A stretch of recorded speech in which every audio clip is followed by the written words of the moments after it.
Jadi zikir rutin, zikir tuh nggak usah banyak-banyak, zikirnya yang rutin, pagi sore, ba'da sholat, dirutinkan terus begitu. Nanti akan muncul cahaya, berlapis cahaya, begitulah terus, seneng. Ditambah malaikat-malaikat rahmah. Maka sejauh yang saya perhatikan, nggak ada ahli zikir itu yang miskin. Apa yang dia butuhkan, yang dia perlukan, Allah tunaikan. Meskipun terlihat hidupnya susah, tapi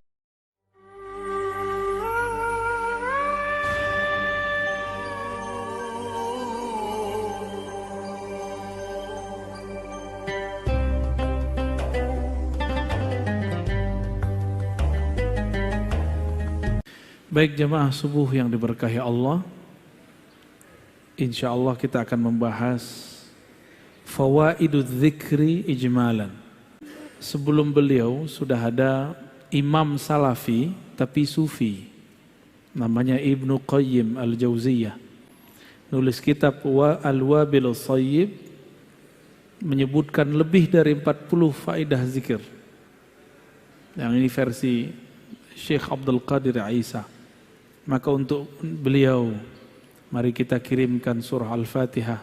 Semoga beliau diberkahi di alam sana. Ila hadratin Nabi Mustafa Muhammad sallallahu alaihi wasallam. Wa ila Sayyidina Abi Bakr wa Umar wa Uthman wa Ali wa sadatina ahlu turuq as-sufiyah wal awliya as-salihin wal ulama ilmin khasatan. Muallif hadha kitab mursyidna Syekhna Abdul Qadir Isa wa talamidhihi ومن أخذ عنه والحاضرين والحاضرات. الفاتحة. نعوذ بالله بسم الله الرحمن الرحيم. غير المغضوب عليهم ولا الضالين. آمين.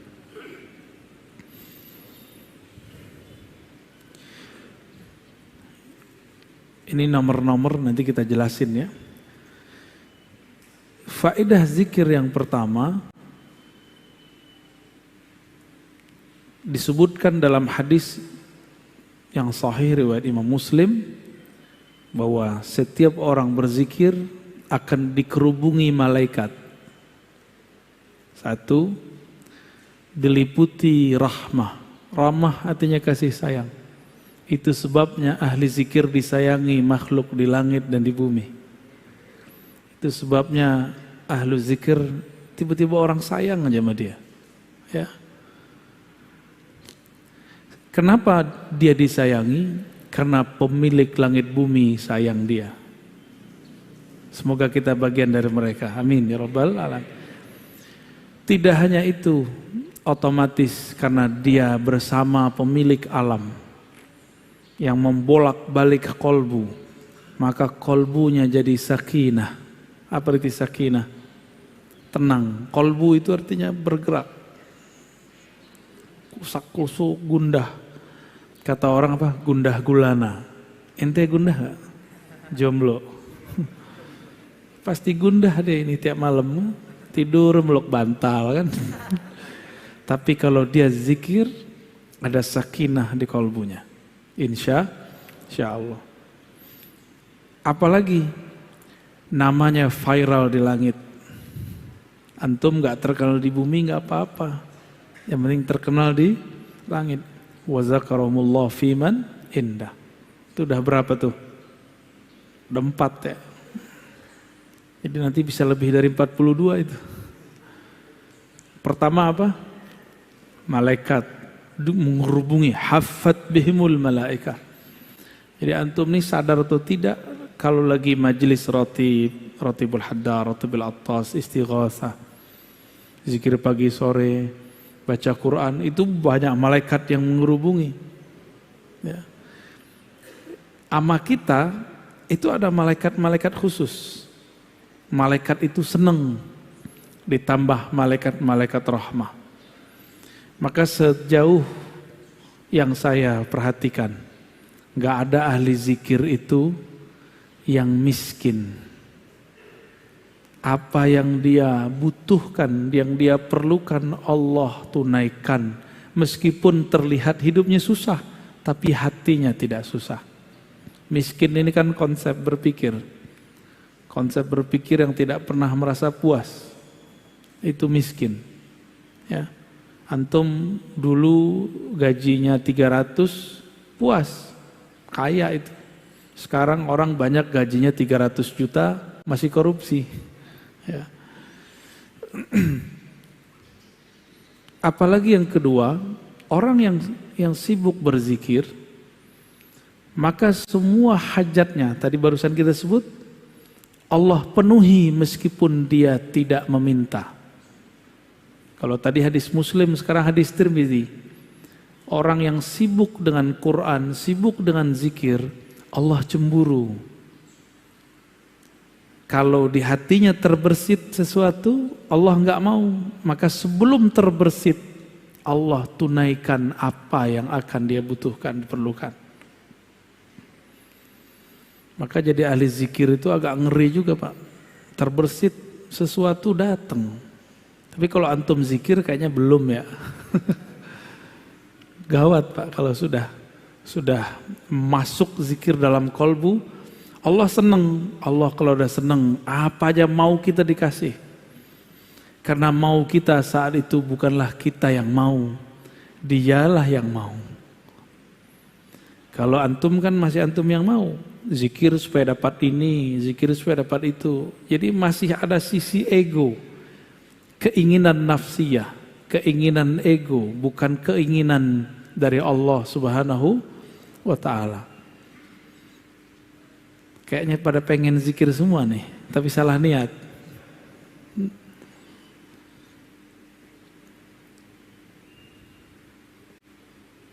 Ini banyak terjadi pada ulama-ulama terdahulu sampai hari ini. Jadi sampai hari ini tidak sedikit ahli-ahli zikir, apa yang terbersit di hatinya Allah kasih. Lalu Allah menyebut dalam hadis Imam Ahmad, Imam Baihaqi dan Ibnu Hibban dengan riwayat yang sahih bahwa ahli zikir itu disebut ahlul karam. Apa arti karam? Karam, al-karami, karim. Apa artinya? Pemurah, mulia. Ya. Allah Subhanahu wa ta'ala mengatakan, saya'lamu ahlul jam'il yawm man ahlul karam. Pada hari kiamat akan dikenal siapa yang disebut ahlul karam. Faqila wa man ahlul karami ya Rasulullah. Wahai baginda Rasul, siapakah yang disebut orang-orang yang pemurah? Nabi mengatakan ahlu majalis dzikri fil masajid. Orang-orang yang suka berzikir di masjid, masjid. Inilah dalil kita nanti ada masanya akan menghidupkan majelis zikir. Selain majelis taklim, ini kan taklim. Nanti ada masa kalau sudah muncul halnya, kita nanti zikir bersama-sama di masjid. Insya Allah ya. Karena ngaji-ngaji aja dulu ya, biar mantep dulu, jangan zikir dulu. Jadi kita berzikir dengan ilmu, bukan dengan nafsu pengen begini dan begitu. Itu maksudnya ya.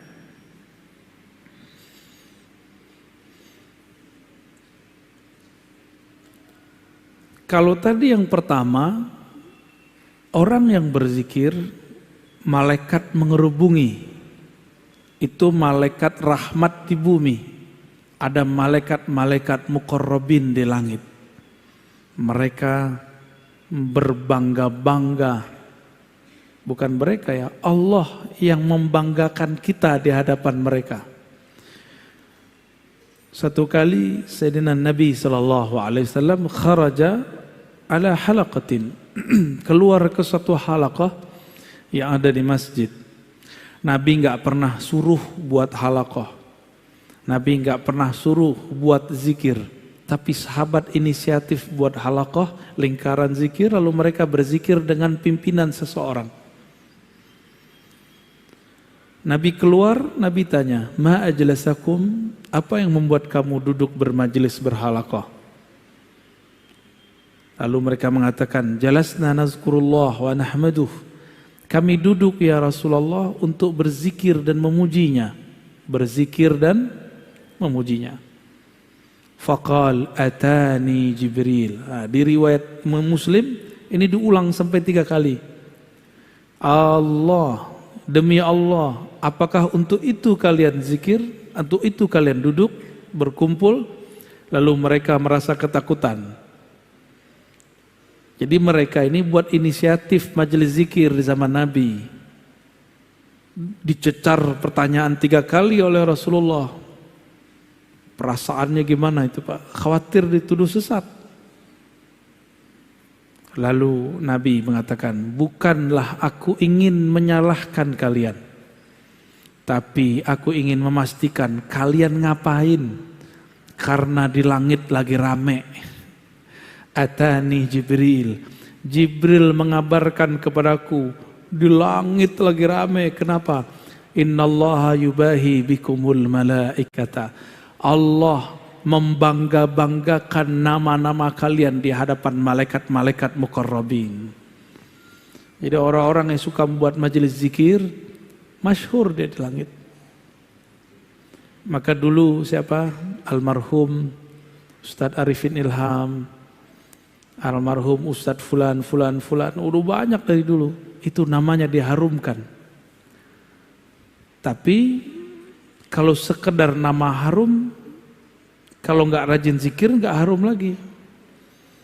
Maka harus mengenal jalur pintas, harus kenal siapa yang dizikirkan. Seandainya Allah tidak menyebut nama kita lagi di hadapan mereka, Allah masih menyimpan sirnya dalam ilmunya. Ya. Jadi lebih tinggi ma'rifat. Zikir itu ada 2. Zikir menyebut, zikir mengingat. Nah, mengingat itu mesti ma'rifatullah, kenal Allah Subhanahu wa ta'ala. Kalau zikir menyebut rata-rata cuma cari pahala. Ya, kebanyakan begitu. Tapi berkah juga. Ya. Kurang bukti apa Pak? Ustadz Arifin itu, ya. Ustadz siapa lagi yang mengajarkan zikir di Betawi? Saya dengar dulu ada Kiai Benyamin, masih aktif nggak? Itu buat majelis Hizib Bahar, ya. Rame orang zikir. Habib kita buat majelis Ratibul Haddad, Ratibul Attas. Allah ramaikan. Allah yang meramaikan, bukan dia. Maka aneh jika ada ustadz, habib, kiai merasa tersaingi kalau ada muncul majelis baru, itu aneh.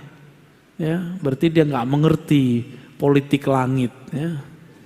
Nggak ngerti dia, orang begini jahil billah. Dia cuma berzikir ingin cari makan.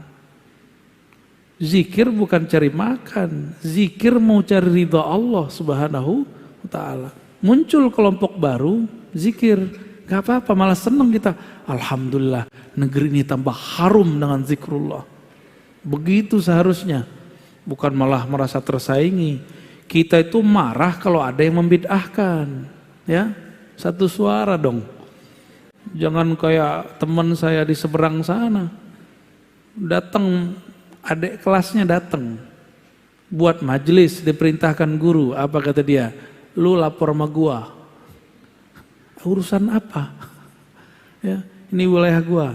Siapa yang punya wilayah? Yang punya wilayah kan Allah Subhanahu. Tapi memang kalau kita ngajar di suatu tempat, ini adab.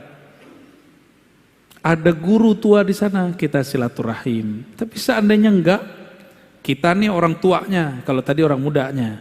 Kita nih orang tua di sana. Ada anak muda baru buat majelis zikir, mereka enggak silaturahim, enggak apa-apa. Justru kita katakan, ya Allah, Engkau akhirnya meringankan beban-beban tugasku. Begitu seharusnya. Ya. Emang mimpin zikir menurut antum enak? Hah?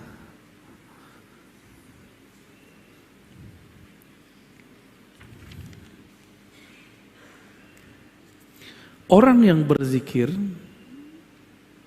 dengan berjamaah, nah ini dalilnya berjamaah nih, hadis Imam Ahmad. Jadi orang-orang yang membid'ahkan zikir berjamaah, saya meragukan mereka ini mengikuti sunnah. walaupun ngakunya manhaj sunnah, nggak percaya. Kenapa?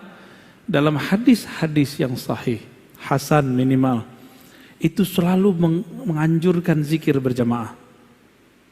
Dalam hadis Anas bin Malik diriwayatkan oleh Imam Ahmad, ma min qaumin, tidaklah sekelompok orang ijtama'u. Apa arti ijtama'u? Berkumpul. Yazkurunallah, mereka mengingat Allah. Illa nadahum munadin minas sama, kecuali muncul malaikat yang memanggil dari langit. Apa kata malaikat ini? Kumu maghfuran lakum.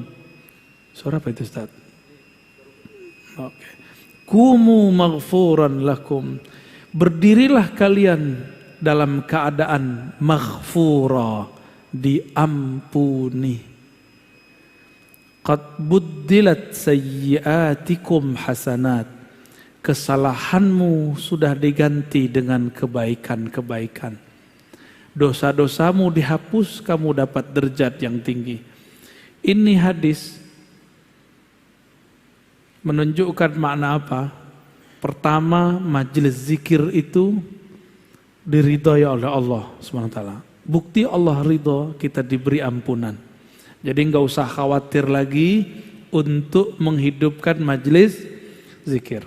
Mau namanya Ratibul Haddar, Ratibul Attas, Ratib apa, terserah. Ya, nanti kita buat Ratib Al-Hashimiyah. Canda ya, nggak sopan masa saya buat Ratib sendiri ya. Nanti malaikat akan berseru di langit. Malaikat ini berseru jika diperintahkan. Apa kata dia? Kumu maghfuran. Berdirilah kalian dalam keadaan diampuni. Oh, hamba kalau diampuni oleh Allah berarti Allah ridho sama dia. Kalau Allah ridho sama dia, apa aja mau dia Allah kasih. Ya, antum maunya pasti rumah, mobil, nggak begitu. Bukan itu maksudnya. Ya. Nah, maka di sini faedah zikirnya adalah orang yang berkumpul bermajelis zikir diampuni. Dan yang kedua, diganti dosa-dosanya menjadi kebaikan-kebaikan. Kita ini kan nggak ada yang nggak berdosa. Ada di sini yang nggak dosa. Yang muka-muka ustadz nih dosanya paling banyak kali. Sama kita ya. Yang penting jangan merasa sok suci aja. Allah nggak suka. Itu yang dibaca imam kita tadi. Apa ayatnya tadi? Yuzakkuna anfusahum. Mereka itu suka sok-sok suci gitu. Ya. Itu ayat tadi yang dibaca. Itu ayat tamparan keras buat kita semua. Ya.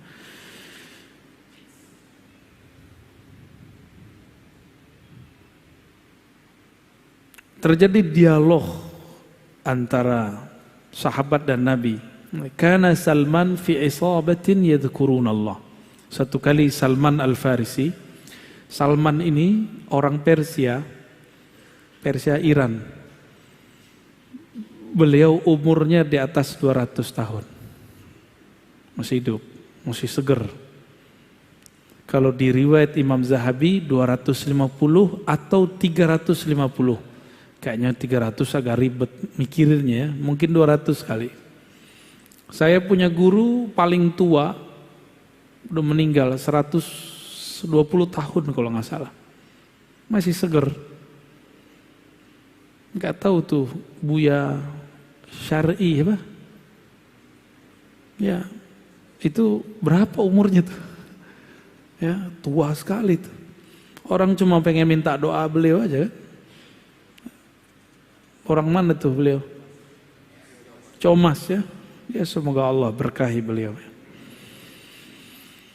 Ketika Salman dan para sahabat berkumpul yazkurunallah, hadis Imam Ahmad dan Hakim. Marran Nabi SAW fakaffu. Nabi mengunjungi mereka, lalu mereka tiba-tiba berhenti berzikir. Faqala ma kuntum taqulun. Kenapa kalian berhenti zikir? Kulna nazkurullah. Kami hanya nyebut-nyebut Allah, wahai Rasulullah. Qala, Nabi ini kan kasyaf. Tahu kasyaf? Ini orang Wahabi nggak percaya kalau Nabi kasyaf. Nabi memandang dengan izin Allah alam gaib. Kata beliau, inni ra'aitu rahmata tanzil. Aku melihat rahmat turun. Fa ahbabtu an usyarikakum fiha. Maka aku ingin mendapatkannya bersama kalian. Usyarikakum, bersama-sama mendapatkannya dengan kalian. Summa qala alhamdulillahilladzi ja'ala fi ummati man umirtu an asbir nafsi ma'ahum. Segala puji bagi Allah yang telah menjadikan di antara umatku ada kelompok yang aku diperintahkan untuk bertahan bersama mereka. Maka ini kabar gembira buat ahli zikir, orang yang suka berzikir berjamaah. Rasulullah berbangga dengan kalian. Rasulullah berterima kasih kepada Allah karena ada kelompok-kelompok itu. Maka hidupkan istighasah, ratib, hizib, hidupkan itu, majelis zikir, torikot yang mu'tabarah, yang sahih sanadnya kepada Rasulullah. Hidupkan itu, karena itulah yang membuat negeri ini diberkahi. Hindari merasa lebih baik. Torikot dengan torikot tidak boleh merasa lebih tinggi. Ya, itu cuma metodologi. Maka torikot yang sesat, yang merasa dirinya lebih hebat daripada kelompok yang lain, ya. Boleh merasa torikot kita bagus, tapi tidak boleh merasa lebih baik dalam artian lebih sahih, lebih benar, yang lain gak benar. Nah itu bid'ah itu, ya. Ibnu Qayyim menyebutkan 100 macam zikir, ya, lebih. Pertama, manfaat zikir, ya. Annahu yutridu syaitan wa yuqmi'uhu wa yuksiruh. Orang kalau berzikir maka syaitan tertolak, ya. Jadi kenapa kita ini kesetanan? Karena kurang zikir. Jadi kalau antum melihat ada orang zikir terus begitu, itu bukan kesurupan. Itu namanya hal, apa namanya? Atau wujudan. Dia berteriak lagi zikir, itu bukan kesetanan. Atau antum melihat ada orang zikir keras, la ilaha illallah, itu enggak apa-apa. Itu hal yang terjadi sama dia. Cuma kalau saya senangnya sekarang zikirnya lembut. Kalau dulu masa masih muda banget, sekarang muda biasa. Dulu masih muda sekali, saya senang zikir keras. Bahkan kami seminggu itu ada 3 kali majelis zikir keras. La ilaha illallah, begitu. Kepalanya udah kemana-mana itu. Ada kawan kita yang sudah guling-guling, nangis menyebut nama Allah, Allah, Allah. Itu rindu kepada Allah Subhanahu wa Ta'ala. Enggak apa-apa itu. Cuma jangan di tempat yang orang belum mengerti tentang itu. Kayak di masjid ini kan belum terbiasa. Ini kan masjidnya masjid mu'alaf juga nih. Dulunya jangankan itu, kunut aja susah di sini, ya. Imam mau kunut aja disogok dulu biar gak kunut, ya. Tanya nih sama imamnya, ya. Annahu yurdir rahmana azza wa jal. Orang kalau zikir Allah ridha. Ada yang lebih tinggi dari ridha Allah. Antum kalau sudah diridhai Allah, mau ke langit ke-7 boleh, mau masuk surga boleh, tapi mati dulu. Yang ketiga, ayuzilal hamma wal ghamma anil qalb. Kenapa ada orang gundah gulana? Karena zikir tidak masuk menjadi benteng dirinya. Maka syaitan itu kan mengalir di seluruh darah. Bisa setan. Cuma syaitan tidak sanggup masuk ke jantung. Namun karena darah sudah kotor, itu darah yang masuk bekas dia. Itulah yang membuat kolbu kita gundah. Jadi zikir rutin, zikir itu gak usah banyak-banyak. Zikirnya yang rutin, pagi, sore, ba'da sholat. Dirutinkan terus begitu. Nanti akan muncul cahaya berlapis cahaya, begitulah terus. Lama-lama dia kuat, jangan langsung sekali hantam 70.000. Ya boleh juga kalau sering, 70.000 itu bulanan, mingguan. Misalnya kita buat majelis khatam 70.000, sekali seminggu boleh. Jangan sekali setahun 70.000-nya. Ya. Yang keempat, annahu yujlibu lil qalbil faraha was surura wal bast. Orang yang zikir, maka di kolbunya ada kebahagiaan. Yajlib, dapat menarik energi bahagia. Ya, orang-orang yang murung ini kurang zikir, ya.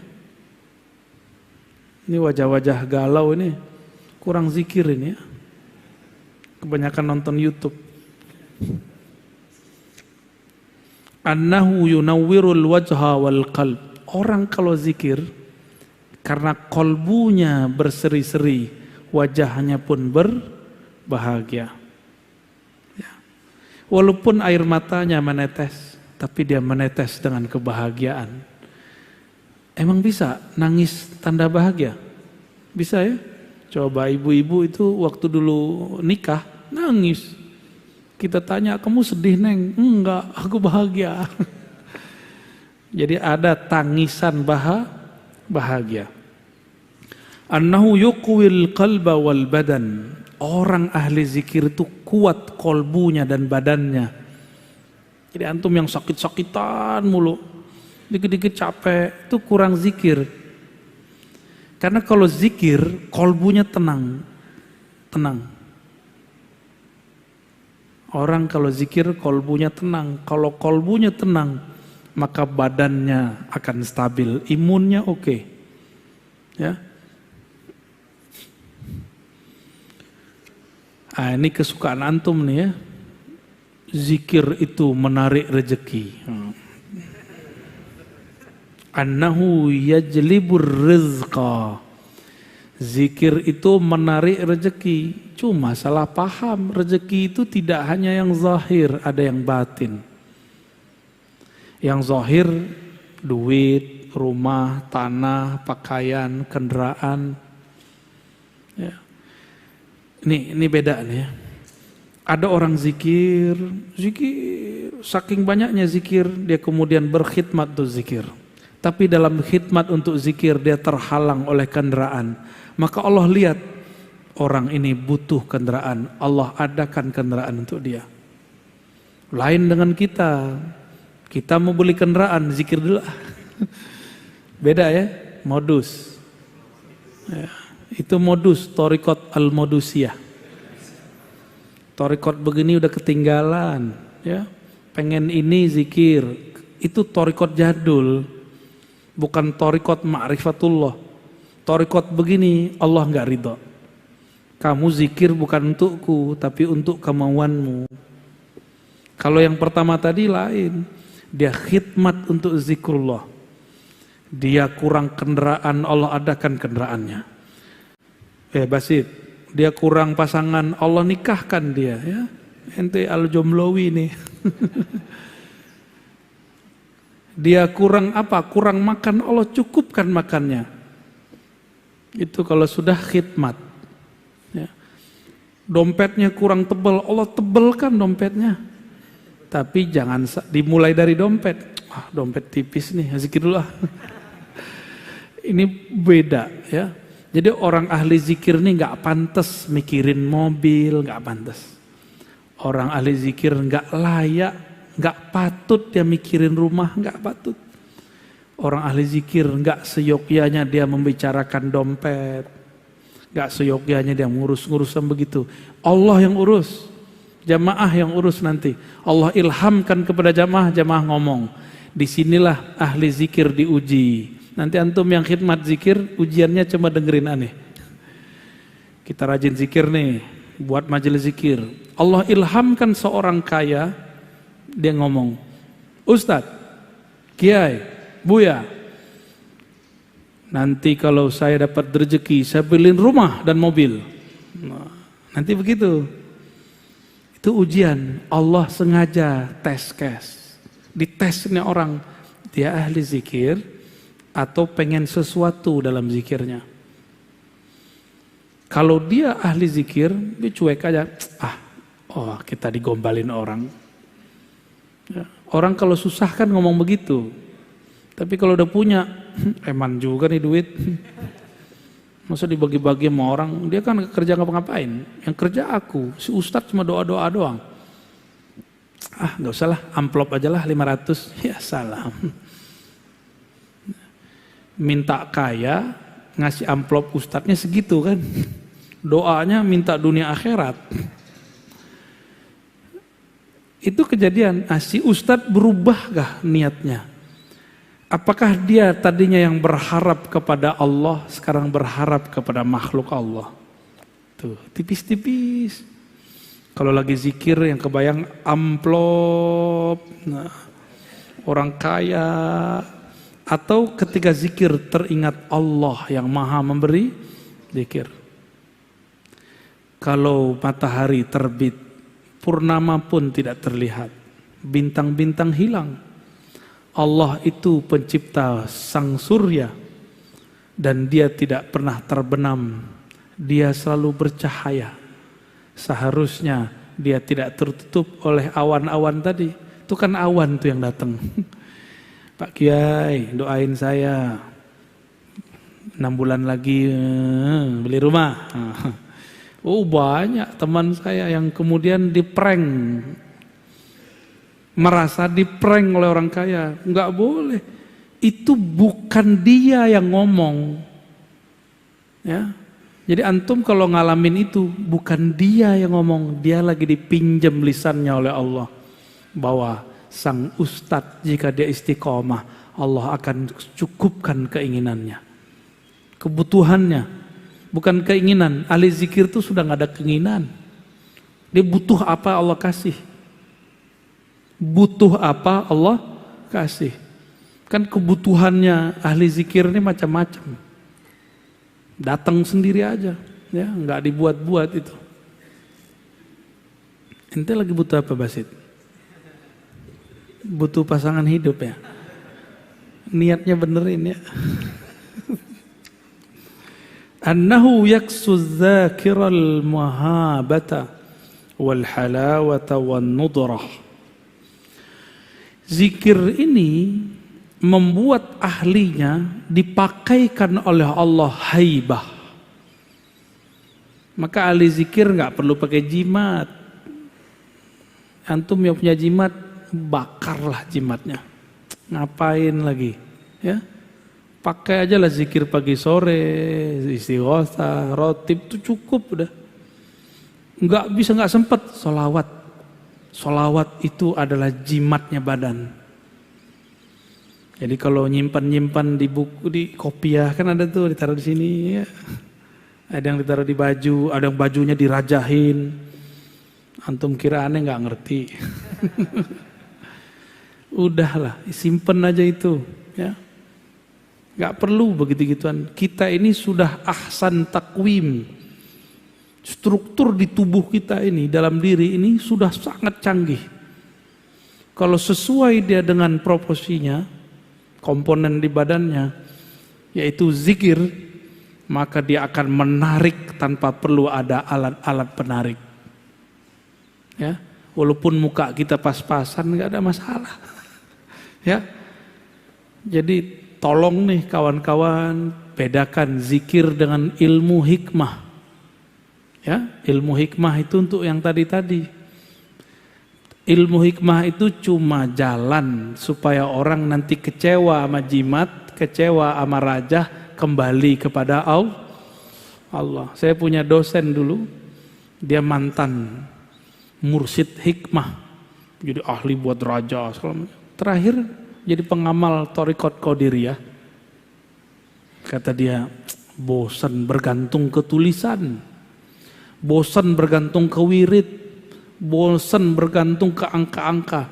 Kita bergantung saja kepada Allah. Wusul dia langsung. Udah meninggal sekarang ya. Karena COVID tewas juga. Alhamdulillah dia meninggal dalam keadaan cinta kepada Allah dan Rasulnya. Orang yang ahli zikir dibuat manis oleh Allah. Ayaksual halawah, dibuat menarik oleh Allah. Kalau menarik di sini nih bahasa majazi. Sesuatu yang manis ada semut nggak? Ya, bener. Ada semutnya. Semakin banyak gulanya, semakin banyak semutnya. Bukan semut, semut. Ya, semakin dia manis, semakin Allah kumpulkan sang semut-semut. Kenapa kita datang kepada guru kita yang ahli zikir, ahli ilmu? Karena kita ingin dapat manisannya. Ya, semoga kita termasuk semut-semut yang begitu. Syukur-syukur ya, antum termasuk yang manis itu ya. Tapi ada yang manisnya permanen, disedot-sedot habis. Dia harus update lagi, upgrade lagi. Tapi sayang sekali, ada yang belum manis sudah kemudian merasa manis. Bahkan sekarang ingin menyaingi guru-gurunya. Muncullah kemudian mursyid-mursyid palsu. Ya, di thariqat banyak, Pak. Di zaman Abah Anom dulu ada 9 mursyid palsu.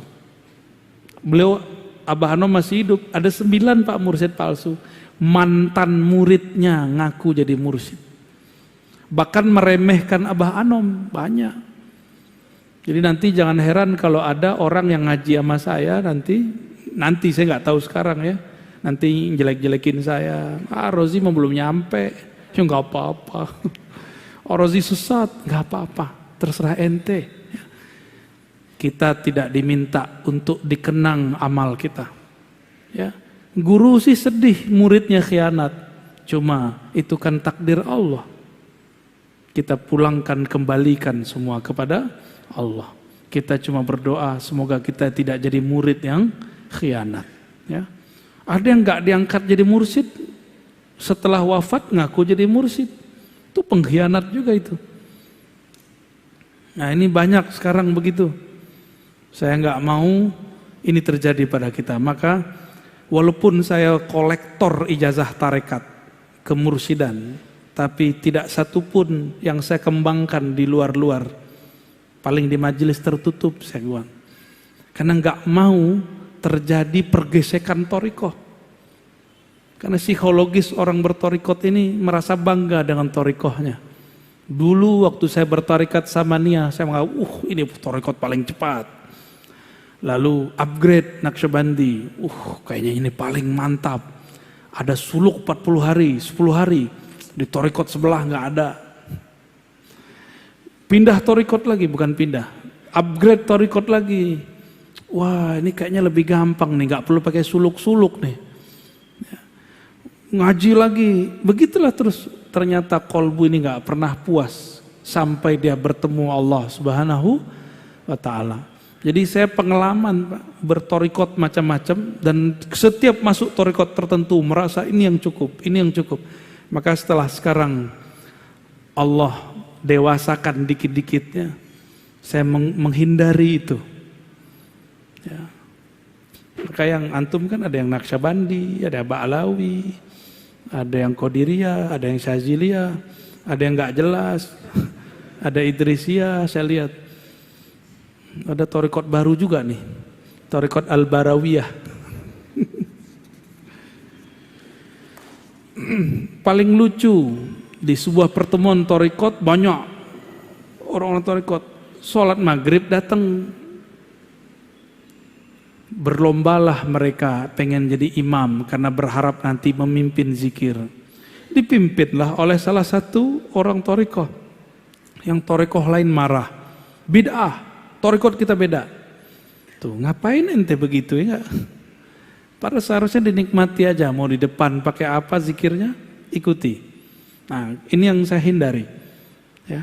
Itu ciri-ciri thariqat ego, thariqat nafsiyah, bukan thariqat ma'rifat, thariqat ruh. Ya, dalam ruh biasa aja.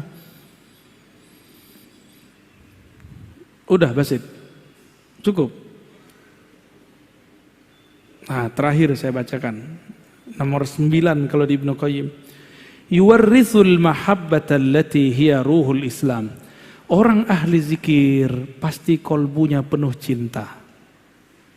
Jadi kenapa antum ketemu sekelompok orang ngaji doang dia, nggak ada zikirnya, kerjaannya nyalahin orang mulu, ya. Karena dia kurang zikrullah. Kalau dia sering zikrullah, di kolbunya yang penuh cinta, mahabbah. Mahabbah itulah ruhul Islam. Mahabbah itulah inti orang beragama. Mahabbah itulah yang kemudian Allah menciptakan segala sesuatu karenanya. Dengan mahabbah itulah Allah sampaikan seorang hamba ke hadiratnya. Dengan mahabbah itulah Salahuddin Al-Ayyubi menaklukkan perang salib. Muhammad Al-Fatih dibimbing gurunya Al-Mursyid Al-Kabir Ibn Syamsuddin memenangkan perang, menaklukkan Konstantinia. Tapi spirit ini sekarang dihilangkan. Banyak orang jualan khilafah, tapi dia meninggalkan tasawuf dan zikrullah. Ya, saya kembalikan kepada Ustadz jomblo kita ya.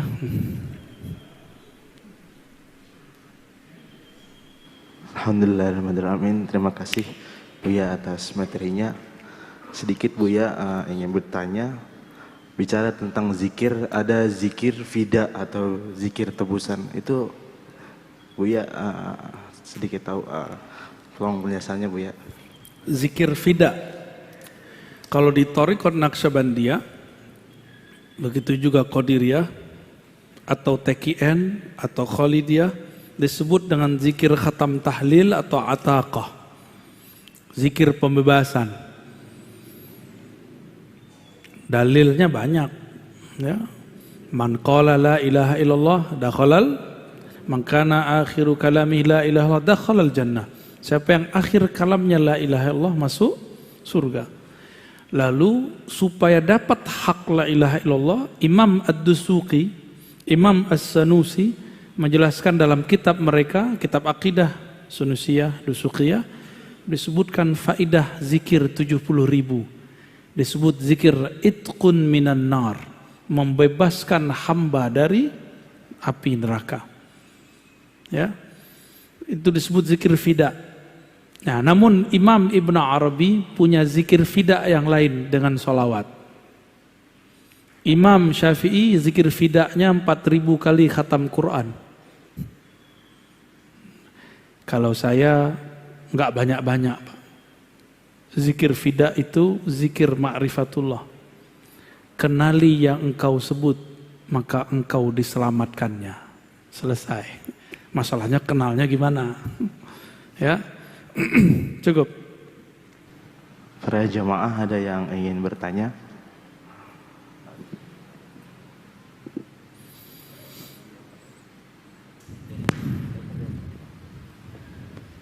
Langsung pertanyaannya. Pak Fauzan.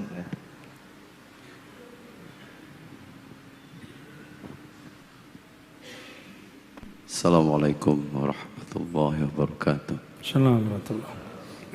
Alhamdulillah.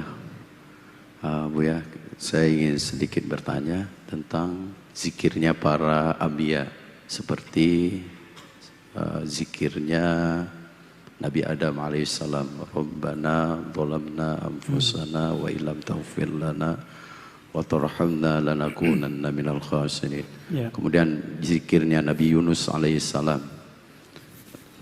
la ilaha illa anta subhanaka inni kuntu minadh dhalimin. Ya. Ini zikir yang harus diawali dengan bimbingan guru atau cukup dengan mahabbah kepada para anbiya Allah. Baik, sekian. baik. Dulu ada Syekh Abdul Somad Al-Falimbani Al-Makki Al-Madani. Beliau lama di Mekah, lama di Madinah. Waktu di Madinah beliau dapat ijazah kemursyidhan dari Syekh Al-Kutub Al-Syahir Muhammad Ibn Abdul Karim As-Sammani. Thariqatnya Sammaniyah. Thariqat Sammaniyah itu gabungan dari Qadiriyah dan Khalwatiyah, Naqsyabandiyah, Anfasiyah dan beberapa thariqah yang lain. Beliau mengajarkan kepada Syekh Abdul Somad, zikir itu Ada yang umum namanya zikir hasanat. Kapan aja boleh. Karena cinta. Ada zikir yang darajat. Apa arti darajat? Berzikirnya dengan teknik tertentu, kaifiat tertentu, ijazah tertentu. Kenapa begitu? Frekuensi kolbu kita tidak sama dengan kolbu Rasul Sallallahu Alaihi Wasallam.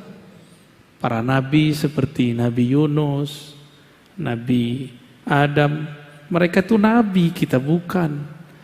Supaya kolbu ini dapat mengikuti kolbu mereka, maka ada namanya kaifiat. Kaifiyah bahasa kitanya tata cara. Tapi AC disebut bahasa Arabnya mukayyif. Apa bahasa Inggrisnya? Air conditioning apa? Ya, pengkondisi udara gitu kalau diterjemahkan. Maka kaifiat itu dalam bahasa psikologi disebut conditioning sebelum zikir. Ini yang mahal dalam thariqah. Jadi apa yang membuat zikir thariqah bisa bertahan, bisa berbeda dengan zikir orang biasa, ustadz yang tidak berthariqah? Orang berthariqah itu punya conditioning. Misalnya gini, la hadratina bil al-fatihah gitu ya. La ila ruhi, itu semua namanya conditioning. Mengkondisikan kolbu supaya siap mengikuti zikir. Supaya pikiran ikut kolbu, bukan kolbu ikut pikiran. Ini ciri-cirinya kalau kolbu ikut pikiran apa? Kalau lagi zikir, pikirannya melayang, mi'raj. Ya. Tapi kalau kita kondisikan kolbu dengan baik, akal dengan baik, akalnya ngikut kolbu. Yang jadi imam kolbu.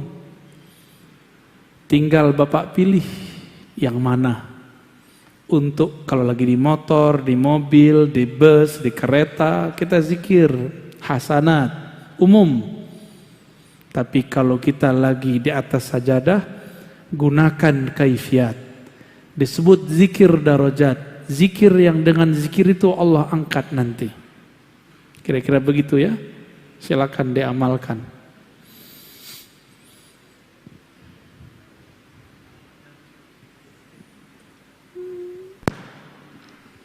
Assalamualaikum warahmatullahi wabarakatuh, Buya. Saya dari Jati Asih, Kota Bekasi, Buya. Masya Allah. Pengurus MWCNU Jati Asih. Udah ketemu Buya. kita, ya. Buya. Saya mau bertanya, Buya.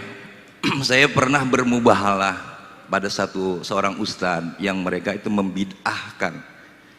Yang kebiasaan kita bertahlil zikir. Lalu dia sedang berceramah, saya bilang begini dalam hati saya, ya Allah, kalau memang dia membid'ahkan kebiasaan kami yang suka tahlil dan zikir, ya Allah, kalau memang tahlil dan zikir ini bid'ah, biar saya yang mati atau dia yang menduduh itu. Kebetulan 1 bulan dia meninggal, Buya, habis sholat subuh gitu. Nah ini hukumnya apalah, Buya, gitu kan. Izin jawabannya, Buya. Assalamualaikum warahmatullahi wabarakatuh. Ngeri kali. Panglima Banser ya. Mubahalah itu sebaiknya dikurangi ya. Karena mubahalah itu menunjukkan perbedaan yang sudah tidak dapat disatukan. Saya kalau ketemu begitu saya menghindar, takut mubahalah itu terjadi. Berarti ini sudah nggak bisa disatukan. Malu di hadapan Allah Subhanahu wa taala. Bukan berarti saya takut mubahalah. Emang kita takut bersumpah dengan nama Allah? Enggak, ini nama terlalu berat.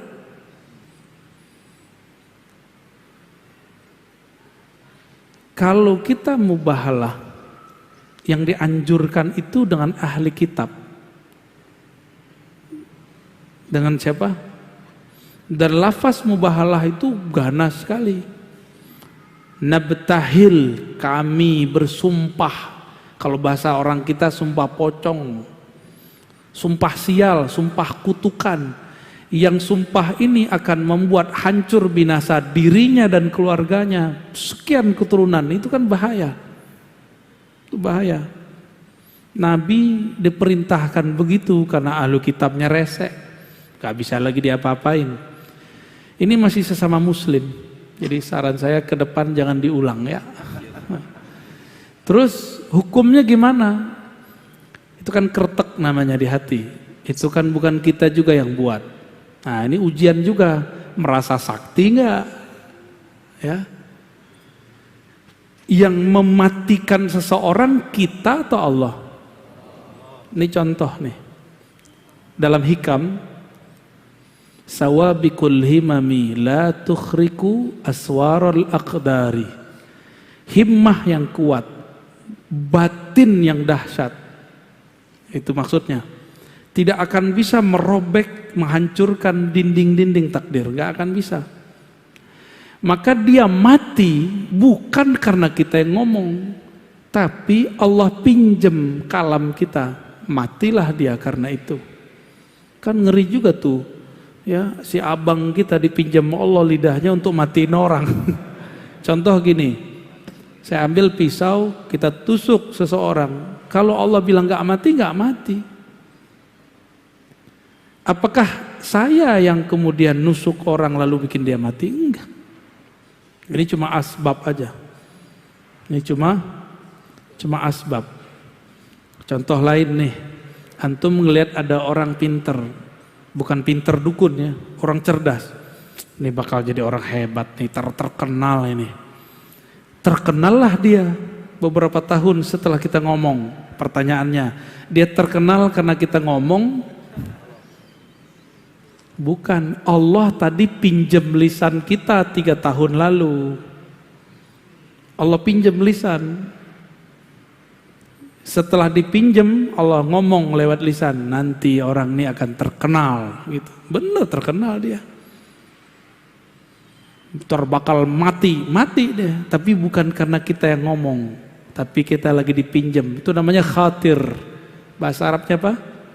Khatir Rabbani. Khatir, kalau dia berkalam, kalamnya sama dengan kun. Kalau sudah kun, apa aja terjadi. Ya. Tapi kun ada 2, ada kun ahli zikir, ada dukun. Beda-beda tipis tuh. Gitu Bang ya, jauh-jauh dari Jati Asih. Ya, satu lagi. Baik, yang mana tuh? Yang sana belum tuh? Yang sini belum, boleh. Yang kecamatan. Boleh dioper.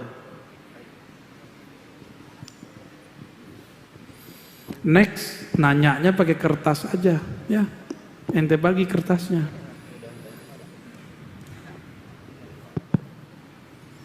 Assalamualaikum warahmatullahi wabarakatuh, Buya. Assalamualaikum. Saya Tamrin dari Sepatan, Tangerang. Ya. Izin bertanya tentang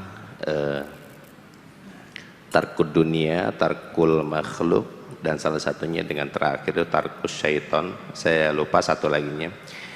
Perjalanan untuk menuju ke sini, bukankah itu melalui ranah tarbiyah dari guru-guru kita gitu Ustaz ya? Pertanyaannya adalah untuk kita atau saya pribadi yang kaum awam itu seperti apa tarbiyah yang paling mudah untuk dimulazamah untuk yang seperti ini Ustaz? Demikian. Assalamualaikum warahmatullahi wabarakatuh. Waalaikumsalam. Al-mar'u ala dini khalilih. Begitu kan hadis yang kita sudah hafal. Seseorang itu dinnya, agamanya, akhlaknya, paradigmanya akan terbentuk dari khalilnya. Siapa yang jadi teman dekatnya? Bisa jadi mursyidnya, kiainya, komunitasnya. Ya. Kita ini sebenarnya boleh punya apa aja Pak. Bapak boleh punya rumah 1000. Punya cincin di semua tangan lengkap. Ngeri juga ya. Mau punya apa aja boleh, yang penting gak masuk ke dalam kolbu. Ini masalahnya. Ciri-cirinya apa? Gak susah kalau ngasih orang. Dia kalau ngasih gak ngerasa dikurangi dan tidak merasa memiliki. hanya merasa dipinjamkan Allah. Nah, ini yang berat, saya aja belum berhasil itu Pak. Tapi sedang berlatih. Kita berlatih. Ini yang disebut zuhud hakiki. Zuhud hakiki ketika selain Allah ditalak 3 dari kolbu. Bukan berarti kita kemudian bukan dengan dunia. Jadi saya ulangi, Bapak boleh punya kendaraan sebagus apapun, banyak-banyak boleh, bagi-bagi kita lah ya. Boleh apa saja, tapi jangan mobil itu masuk ke kolbu. Inilah anehnya, mobil masuk rumah nggak muat, tapi masuk kolbu muat Pak. Aneh ya? Cirinya apa? Antum sholat kepikiran mobil nggak? Tuh muat ya. Rumah apalagi kepikiran pasangan, anak, kerjaan, itu semua yang membuat Allah tidak ridho. Allah itu pecemburu. Coba istrinya kalau cemburu marah-marah mulu kan? Istri kita lihat di kolbu kita ada selain nama dia. Kecuali istrinya sudah faham bahwa suaminya boleh menikah 4. Ya, kadang-kadang kan nggak mau faham. Tapi sefaham-fahamnya pasti dia cemburu. Pasti cemburu. Aisyah aja yang sehebat itu cemburu. Ya. Ummu Salamah aja cemburu sama Aisyah. Kan mereka ini 2 grup istri Nabi. Ada partai Aisyah, ada partai Ummu Salamah. Ada yang di luar itu namanya Zainab binti Jahash. Gak mau udah ikut. Urusan kalian. Saya ini dinikahkan Allah, akadnya langsung dari langit. Saksinya Allah dan Rasulnya. Kata Zainab binti Jahash, nggak mau ribut-ribut sama Aisyah dan Ummu Salamah. Karena bagi dia cukuplah Allah yang mengakatkanku, udah cukup itu bagiku. Berarti cintanya aku, cintanya Rasul dari Allah. Sedangkan Sayyidah Hafsah, Sayyidah Aisyah dan Ummu Salamah, mereka masih merasa harus namaku yang dominan di kolbu Nabi, kira-kira begitu. Maka Nabi kemudian bermunajat, ya Allah, untuk membagi badan aku sanggup, untuk membagi harta aku sanggup, haza fima amlik, tapi untuk membagi hati aku tidak sanggup, engkaulah yang maha sanggup.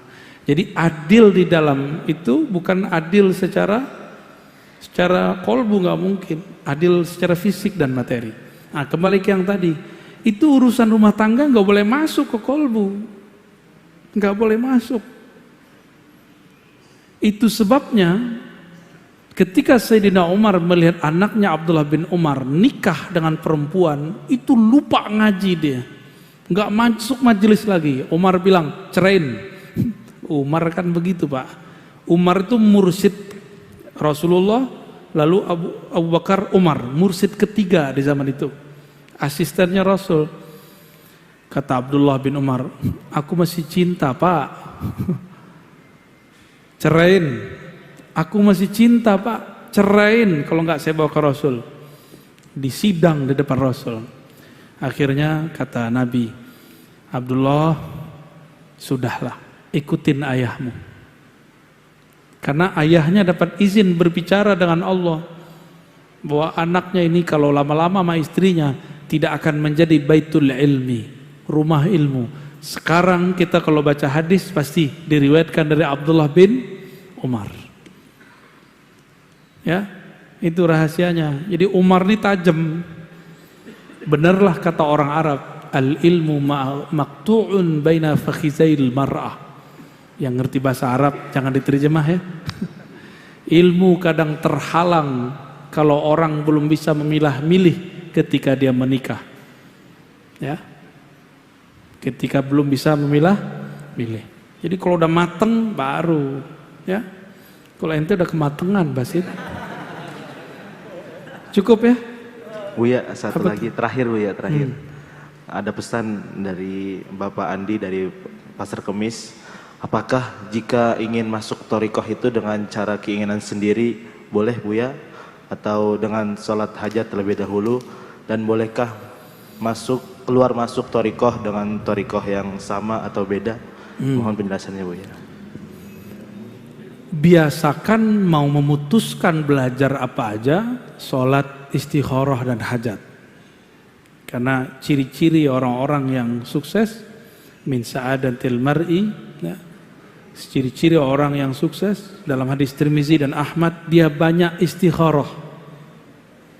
Istikharah itu meminta Allah yang milih, bukan kita yang milih. Ya, apalagi bertorikot, kawin aja, nikah aja kita beristikharah. Jadi istikharah bukan hanya mau nikah, untuk teman hidup, teman tidur, teman makan, teman jalan.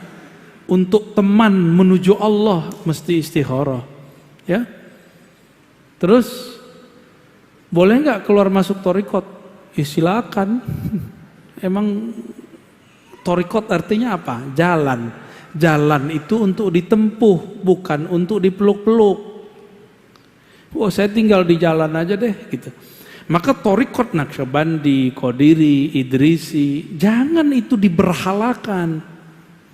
Jangan tinggal di tengah jalan, nanti dilindes orang. Orang udah nyampe usul kepada Allah, dia masih bangga, saya Naqsyabandi, saya Qadiri, saya Idrisi, saya Syazili. Mau sampai kapan ente ngomong begitu?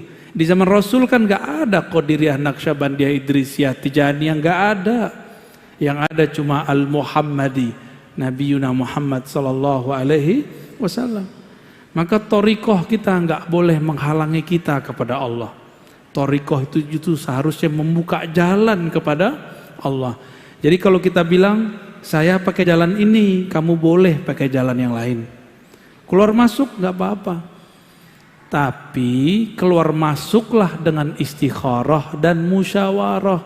Jangan pakai nafsu. Ya. Dan gak ada jaminannya ustadz terkenal itu lebih usul dari ustadz gak terkenal.